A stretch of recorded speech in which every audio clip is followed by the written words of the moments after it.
कि एक ऋषिकेश के ब्राह्मण थे जो बड़े भगवत भक्त थे। दोनों दंपत्ति जो है ऋषिकेश से चल करके बद्री नारायण चले गए और बद्री नारायण में जाकर के भगवान बद्री विशाल का स्मरण करते हुए वो भजन करने में लग गए। और भजन करते करते अनेक वर्ष बीत गए। खूब समय तक उन्होंने वहां भजन किया। भगवान प्रकट हुए, कहा वरदान मांगो।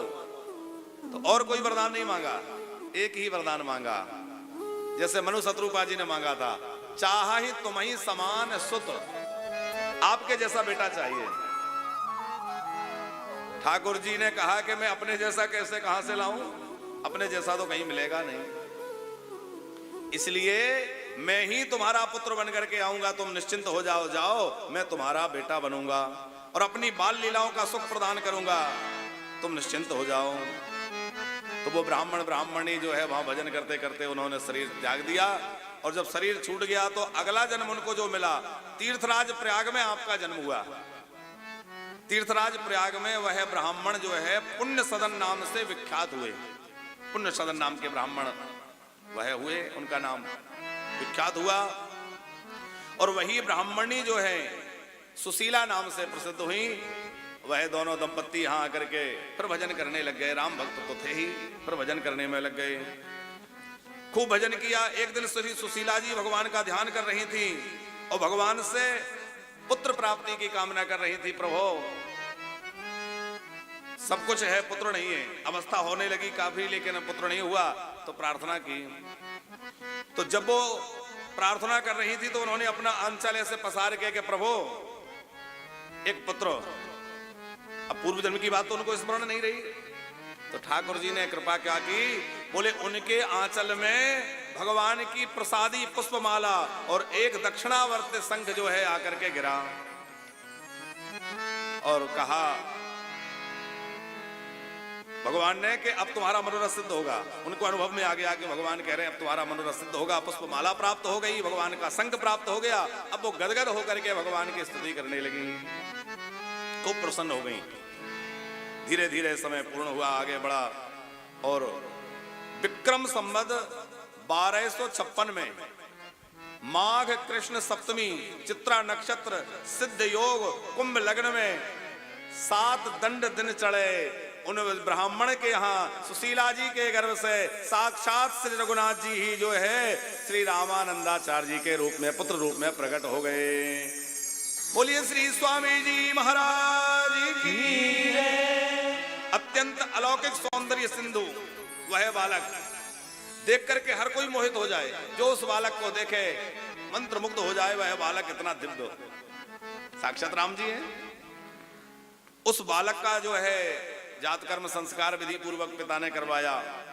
उसके बाद नामकरण किया गया तो इनका बाल्यकाल का नाम रामदत्त रखा गया। रामदत्त नाम से आप विख्यात हुए। अब धीरे धीरे बड़े हो रहे हैं, लेकिन इनकी प्रतिभा बाल्यकाल से ही अभी घुटवन घुटवन चलते हैं। लेकिन पिताश्री इनके देखते हैं कि ये बालक तो अलौकिक बालक है। उसका तेज, उसका हाव भाव, उसकी मुस्कान, वो सब दिव्य है, अलौकिक है। जब बालक 6 महीने का हुआ रामदत्त, तो अन्नप्राशन हुआ। हमारे यहाँ एक संस्कार है अन्नप्राशन, जब बालक को पहली बार अन्न खिलाया जाता है। अब तो धीरे धीरे सब संस्कार लुप्त हो रहे हैं। केवल 2 ही संस्कार रह गए, विवाह संस्कार और अंतिम संस्कार। बाकी संस्कारों पे किसी का ध्यान नहीं है। अच्छा, वो 2 संस्कार भी नाम मात्र के रह गए। कोई शास्त्र विधि नहीं, कोई वहां ठीक तरह से व्यवस्था नहीं, बस जैसे तैसे करना है। अब शादी ब्याह में आप देख लीजिए तो कौन शास्त्र विधि को ध्यान रख रहा है? नाचना गाना खाना खिलाना फोटो सोटो, बस इसी को शादी मान ली। अरे भैया, अपने बालकों के समस्त संस्कार समय पर करिए, क्योंकि संस्कार विहीन होने से वह तेजस्वी नहीं हो सकता। जितना शास्त्रीय जीवन होगा, जितना समय पर संस्कार होगा, उतना बालक तेजस्वी होगा, उसके अंदर शक्ति आएगी। संस्कार का मतलब क्या है? हमने बालों को कंघी की, तेल डाला, तो ये बालों का संस्कार किया, उनको ठीक किया। हमने वस्त्र को धोया, उस पर प्रेस किया स्त्री की, तो वो क्या हुआ? बोले कपड़े का संस्कार हुआ। तो जैसे हम किसी भी वस्तु का संस्कार करना माने उसको व्यवस्थित करना, उसी प्रकार यह जीव संसार में आया, माया से लपटा हुआ है। संस्कार करने का मतलब है इसका शुद्धिकरण हो करके ये व्यवस्थित हो जाए और हम लोग मानवीय जीवन जी सकें, मानवता हमारे जीवन में आ जाए। केवल मनुष्य के रूप में जन्म लेने से हम मनुष्य नहीं बन गए। जब तक मानवता अंदर ना आ जाए हम मनुष्य कैसे कहलाएंगे? मनुष्य तो तभी कहलाएंगे जब मानवता हमारे अंदर होगी। सिंह साहब, रावण ने अपनी मृत्यु मनुष्य के हाथों मांगी। किसी ने कहा कि अरे रावण तुम तो बड़े मूर्ख हो, ये तो मनुष्य लोक ही है, कोई भी मार देगा। रावण ने कहा कि ये बात तो ठीक है कि मनुष्य तो तमाम है, लेकिन मैं किसी को मनुष्य तो रहने ही नहीं दूंगा। लोगों के अंदर मानवता नहीं रहेगी, और मानवता नहीं रही तो मानव कैसा? मेरी मृत्यु तो मानव से होनी है। तो जितने मानवता के पाठ जहां जहां पढ़ाए जाते थे उन स्थानों को रावण ने ध्वस्त कर दिया। मानवता को समाप्त करने का उसने कोई प्रयास नहीं छोड़ा। जब मानवता नहीं रहेगी तो मुझे कोई कैसे मारेगा? यही अब उन्होंने किया। मानवता को नष्ट करने के लिए कोई कसर नहीं छोड़ी। तो जब रावण ने मानवता को मिटा दिया तो महामानव बन करके श्री रघुनाथ जी पधारे और उन्होंने महामानव बन करके रावण का संहार किया। तो जब तक मानवता नहीं, मानव कैसा? तो बालक का संस्कार समय समय पर सब हो रहा था। 6 महीने के बालक अभी रामदत्त हुए हैं। अन्नप्राशन, अन्नप्राशन संस्कार में तरह तरह के भोज्य पदार्थ बनाए जाते हैं, षड्रस बनाए जाते हैं, 6 रस तैयार करके रखे जाते हैं ताकि उस सभी रस थोड़े थोड़े उस बालक को चखाए जा सकें। अन्नप्राशन में हमारे यहाँ प्राचीन परंपरा है कि बालक की प्रवृत्ति परीक्षण भी होता है कि इस बालक की प्रवृत्ति किस चीज में ज्यादा है। तमाम तरह की वस्तुएं वहां रख दी जाती हैं, कोई शस्त्र रख दिया, कोई ग्रंथ रख दिया, कोई कुछ रख दिया, तो उससे बालक की प्रवृत्ति का परीक्षण होता है कि किस वस्तु को छूता है। तो आपका जो है अन्नप्राशन हुआ, सब सामग्री रख दी गई, लेकिन आपने किसी को नहीं छुआ। जाकर के खीर का जो कटोरा था, बड़ी सुंदर देसी गाय के दूध की खीर बनाई गई थी, ठाकुर जी को भोग लगाया गया था और वह खीर रखी हुई थी। उस खीर को स्पर्श किया और खीर को ही चखा। सबने कहा ये तो मधुर प्रिय है।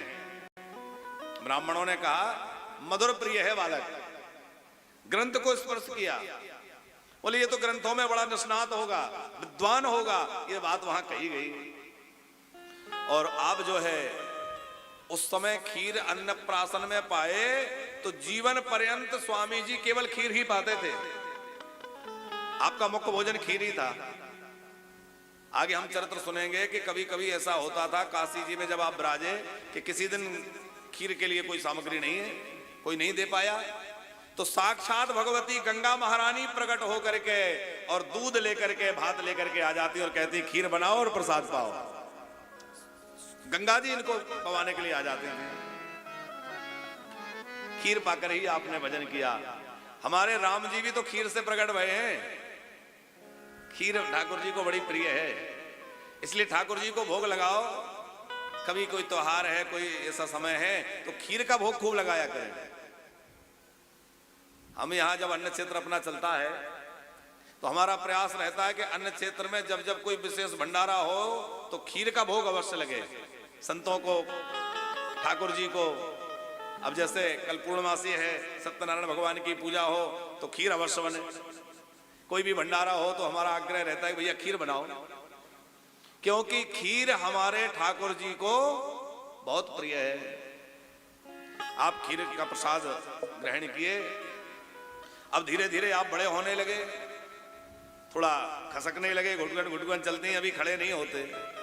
बालक रामदत्त, तो बालक रामदत्त खसकते खसकते एक दिन पिता के पूजा स्थल पर पहुंच गए जहां पिताजी पूजा कर रहे थे, और वहीं वह दक्षिणावर्ती शंख जो इनकी माता सुशीला की गोद में गिरा था, उसको आपने उठाया और उठा करके बड़ी जोर से बजाया। अभी आप जो है बहुत छोटे से बालक हैं, लेकिन बड़ी जोर से शंख बजाया। पिता के नेत्र खोले, शंख किसने बजाया? देखा, अरे ये बालक शंख बजा रहा है। और बालक को शंख बजाते देखकर पिताजी पहले तो बड़े प्रसन्न हुए कि वाह, इतना सा बालक शंख बजा रहा है। लेकिन फिर थोड़ा सा मन में क्षोभ ये हुआ कि ये तो भगवान की पूजा का शंख है और बालक ने मुख से लगा दिया, झूठा हो गया। तो थोड़ा मन में पश्चाताप भी रहा कि शायद गलत हो गया। मन में मिलान हो रहा था। अब रात्रि में जब सोए तो ठाकुर जी इनके स्वप्न में प्रकट हुए और ठाकुर जी ने, रघुनाथ जी ने प्रकट होकर के कहा कि उस बालक को शंख को बजाने में कोई दोष नहीं है, वो बालक कोई और नहीं है, मैं ही तुम्हारे घर वो बालक बन करके आया हूं, उसके लिए बजाने दो, उसी का शंख है वो। अब तो स्वरूप को समझ गए कि हमारा बालक जो है वो कोई साधारण नहीं है, ये तो साक्षात ठाकुर जी हैं। इनको अपने पूर्व जन्म की स्मृति आने लगी कि हमने तो बहुत भजन करके राम जी के लिए पुत्र रूप में मांगा है।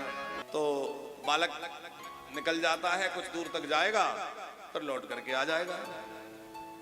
तो पहले भी ऐसी विधि होती थी, तो आपके साथ विधि करवाई गई। गुरुजी ने आपके हाथ में पलाश दंड दे दिया और पलाश दंड दे करके कहा कि ब्रह्मचारी विद्याध्ययन के लिए जाओ। और जैसे ही गुरुजी की आज्ञा मिली कि विद्याध्ययन के लिए जाओ, तो आप चल पड़े। 8 वर्ष की अवस्था है। अब जब चल पड़े, चलते चलते आगे बढ़ गए। लोगों ने कहा भाई बस विधि पूरी हो गई, अब लौट आओ। पुरोहितों ने कहा बस बस बेटा विधि पूरी हो गई, आ जाओ।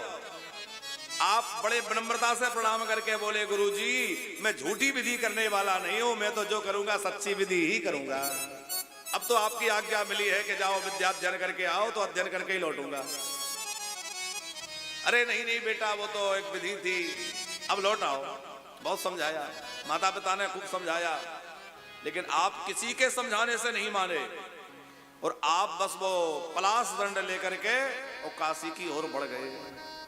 अब माता पिता को लगा एक ही तो बेटा था, कोई और संतान थी नहीं। अब ये अकेला बालक 8 वर्ष की अवस्था, काशी तो भेजते पर कोई 12-14 वर्ष की अवस्था में शायद भेजते, लेकिन 8 वर्ष का बालक है, कैसे जाएगा?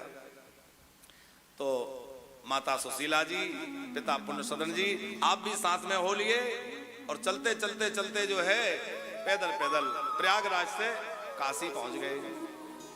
काशी जी में जाकर के वहां आपके मामा श्री रहते थे, जिनका नाम था ओमकार शर्मा जी।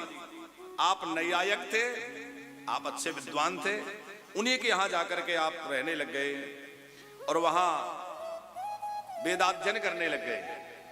खूब आपने वेदों का अध्ययन किया, शास्त्रों का अध्ययन किया। और विद्या अध्ययन का फल क्या है? विद्या प्राप्ति का फल क्या है? विद्या अध्ययन का फल है विवेक की प्राप्ति। सा विद्या या विमुक्त है। विद्या वह है जो हमें बंधनों से छुड़ा दे। आजकल हम जो पढ़ाई करते हैं ये बंधन में डालने वाला ज्ञान ज्यादा लेते हैं। अरे विद्या तो वह है जो समस्त प्रकार के बंधनों से मुक्त करा दे, विवेक उत्पन्न करा दे। आपको विवेक उत्पन्न हो गया। विवेक का मतलब है सत और असत का ज्ञान हो जाना, कि सत्य क्या है, असत क्या है और सत्य क्या है। हमारे भोले बाबा की प्रसिद्ध जो है यही वाणी है कि ओमा कहा हूं मैं अनुभव अपना, ओमा कहा हूं मैं अनुभव अपना। सचो हरि भगत जगत सब सपना, सत हरि भजन जगत सब सपना। सचो हरि भगत जगत सब सपना, सत हरि भगत जगत सब सपना। ओमा कहा हूं मैं अनुभव अपना, ओमा कहा हूं मैं अनुभव अपना।